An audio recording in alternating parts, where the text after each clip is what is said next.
Okay, we got to talk about the Eastern Conference. As you can clearly see behind me, I have moved. A couple of things in my life has changed. So there's a couple of topics that I've not been able to discuss in the early stages of the offseason. However, one topic that I have to get off my chest that I cannot allow to just be ignored any further has to be the Eastern Conference in this upcoming season, because I genuinely believe, and I do not say this to be hyperbolic or just for clicking views, I sincerely believe that this upcoming East might be the worst conference I've ever witnessed in my lifetime. Yes, I know!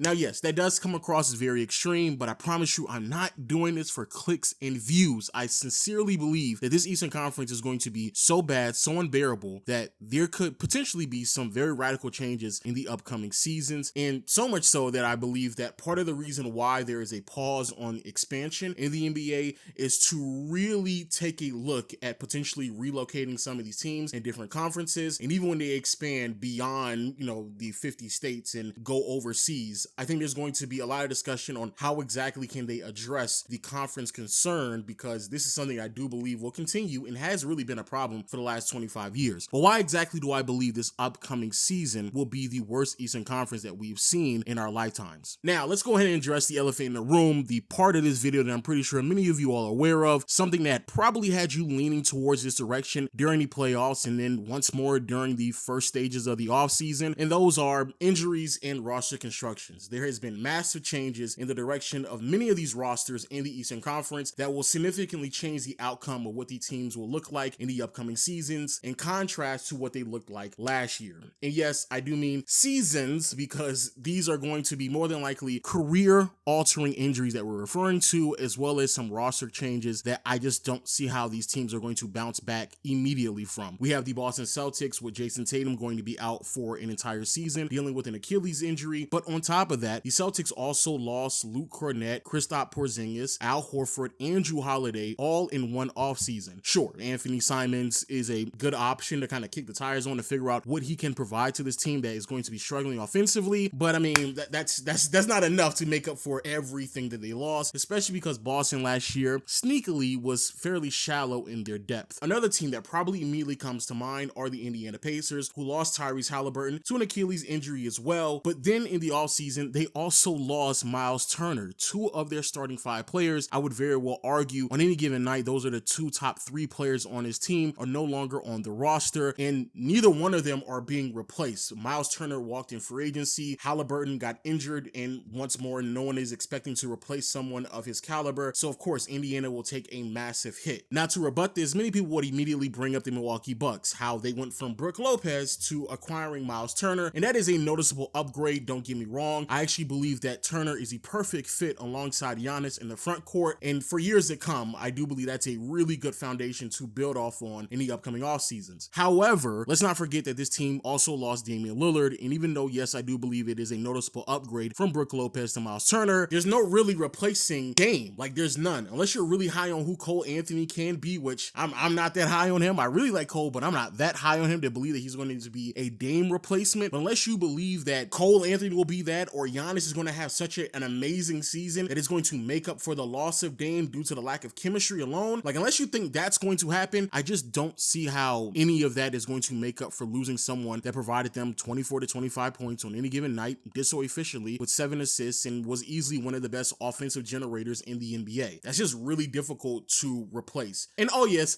let there be no one who was holding their breath for the Philadelphia 76ers, because here we are in August, and we're not even sure how many games PG and Joel Embiid are going to play in the upcoming season, so that's still a huge question mark. Now sure, you can certainly argue that teams like the Detroit Pistons, Orlando Magic, and the Atlanta Hawks will see noticeable improvements, especially teams like Orlando and Atlanta. The type of additions that they made in the offseason will certainly swing the win-loss column much more in their favor than it did last year. But will it be enough to pick up the lost wins from the Indiana Pacers or the Milwaukee Bucks, or even come close to the excellence of a 60-plus win Boston Celtics team? Probably not. Like, sure, they're going to win more games, but I just don't see how you're going to make up that much wins. Like that many wins are just going to be lost, and more than likely will go to the Western Conference. Which then brings up the next reason why I think this Eastern Conference is going to be really, really bad, and that's because the West is going to be really, really good. Now, it's going to be really hard for me to sit here and to project that the Oklahoma City Thunder are going to have another near 70-win season, so I'm not going to do that. However, do I think the Houston Rockets are going to win more than 52 games after adding Kevin Durant? Sure. Do I believe the Denver Nuggets and Clippers have seen improvements since last year with their additions in the offseason? Absolutely. What about the Dallas Mavericks and San Antonio Spurs? Outside of the fact fact that injuries could impact them, and that certainly is on the table. However, if they have a relatively healthy season, and that's even with Kyrie Irving missing a huge portion of it, I still believe that both of these teams should at least put themselves in a position to compete for a play-in spot, which more than likely means they're going to win around 45 games. You're giving Wemby a legitimate playmaker and Anthony Davis surrounding him with a bunch of athletes on the defensive side of the floor. Both of those teams should walk into 45 games bare minimum, which then leaves us with the Memphis Grizzlies, Golden State Warriors, Minnesota Timberwolves, and Los Angeles Lakers. All four teams last year won nearly 50 games, so do I believe all of them are going to finish with a very similar record? Sure. Memphis is probably the biggest question mark after losing Desmond Bane, but Luka and LeBron should walk into a 48 to 50 win season. Similar things can be said when you add Jimmy Butler with Draymond Green and Steph Curry for an entire year. And the Timberwolves, I think it is pretty safe to say, with any form of improvement with any of their young players alongside Anthony Edwards, another 50 win season, you can kind of write them in for it. Which then means that the Western Conference more than likely is going to have 10 teams at bare minimum who has a 500 record or better. And the only way for them to accumulate all of those wins is if they come from the Eastern Conference, which kind of then led me down this rabbit hole on the winning percentage between these two conferences over the last 30 to 40 years. And you'll be very surprised if I told you that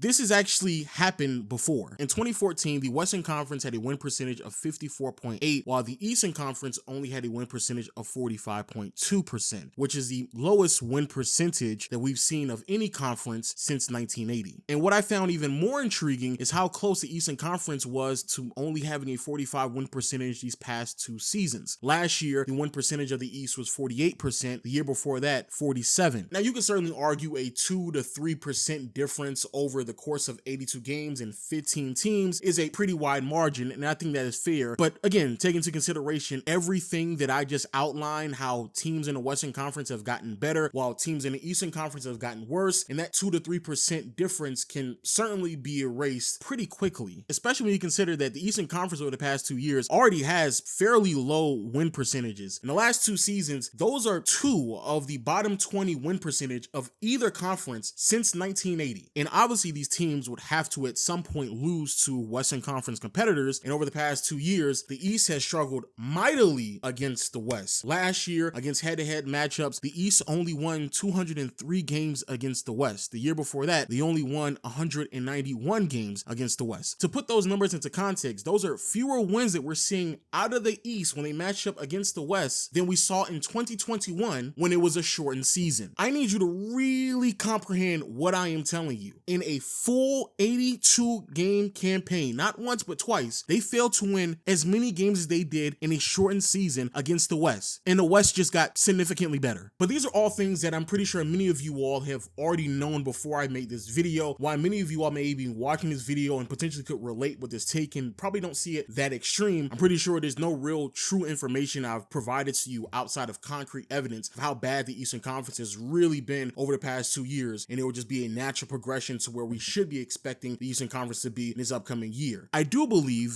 the biggest driving force to why I wanted to make this video, outside of the fact that I potentially missed my window of opportunity already, but I'm gonna just bring it on right back, is because of the video that Kenny made. Shout out to you, Kenny, King of the Fourth Quarter. I will make sure I link the video down below somewhere, but he made a video talking about gap years. It's a really, really good idea of a video, and he thoroughly explains the benefits of there being a gap year for a franchise and what could get accomplished in a year or two where you're not competing, and how those 2 years can be really good foundations laid for what is expected in the near future. In that video, Kenny really focuses on the Indiana Pacers and the Boston Celtics, obviously two teams that really have no other choice but to reassess where they're at right now, with both Halliburton and Tatum being down for an entire year. And personally speaking, I don't think it's going to be a gap year for them. I think it's going to be gap years, because I don't think that Hallie and Tatum are going to just quickly bounce back from career-altering injuries like that. I think it's going to take a while, but nevertheless, the sentiment is still there. Effectively, Kenny highlighted how there's going to be teams this upcoming year that will be incentivized to effectively kind of lay low and reassess where they're at, build up a proper foundation in hopes that in years to come, they can really bounce back much stronger than they were before. And in my opinion, I don't think that it's just the Pacers and Celtics out in the Eastern Conference. I think it's quite a few teams, not only with those two teams bouncing back, but also you have a couple of other teams that should probably just tank this year away with an upcoming draft class that will be stronger than the one that we just saw this past year, where there's going to be legitimate stars that could really change the landscape of what what this team could expect moving forward, such as the Washington Wizards, the Brooklyn Nets, potentially even the Philadelphia 76ers. Then you have organizations that have gone out of their way to not sign anybody to any lengthy contracts to give themselves some financial flexibility with the upcoming off seasons coming up as well. Free agency will be massive the next 2 years, and so a team like the Brooklyn Nets or the Chicago Bulls, Miami Heat are not looking to make any steep commitments with anybody on their roster because they know they want to give themselves financial flexibility, even if it comes at the detriment of the talent that's on their roster. And heck, I would go as far as to say some of this ideology even goes far up the chain to affecting a team like the Milwaukee Bucks or even the Atlanta Hawks. There is a reason why Atlanta has not yet given Trae Young a contract extension, because they're still trying to play it safe and figure out if Trae Young is the player that they want for the future. If the Hawks spiral out and they're not as good as they thought they were going to be with all the additions that they made in the offseason, I could easily see Trae being traded away to a Western Conference team much sooner than a lot of people anticipated. And potentially Giannis could be in that same conversation as well. As much as he pushed for Miles Turner, the truth of the matter is, bro, the Milwaukee Bucks are handicapped pretty severely for the upcoming years. There's only so much that they could do, and Giannis may come to that revelation in the middle of the season, which could make them worse as well. Sure, there are so many other variables that could come at play as well that could change a lot of the ideology that I have for the Eastern Conference. Injuries could easily affect some Western Conference teams. Ja Morant, Anthony Davis, Kevin Durant, don't get me wrong, but I just look at the East, and even when taking the worst case scenario, I just don't see how they could muster up enough wins to compete with this Western Conference that would not result in this being one of the worst conferences, at bare minimum, that I've ever seen in my lifetime. The Eastern Conference is wide open. Of course, that does add a lot of pressure to certain teams, in particular the Cleveland Cavaliers, maybe even the New York Knicks as well. But overall, I just can't help but think to myself, man, this is going to be a really, really bad conference. Like, I really like what's going on in Detroit and Orlando, in particular with the Magic. I love them bringing in Desmond Bane. I've already been high on what they've been building out there in Orlando, and I'm much higher on them now than I was last year. Sincerely believe they have a real opportunity to make a massive splash in the Eastern Conference, very similar to what we saw in Cleveland last year as well. And then even Atlanta, to be fair, I'm much more optimistic on them now than I was a couple of weeks ago when they traded for Porzingis. But even when people speak about Atlanta, I'm like, yeah, like Atlanta has Trae Young, has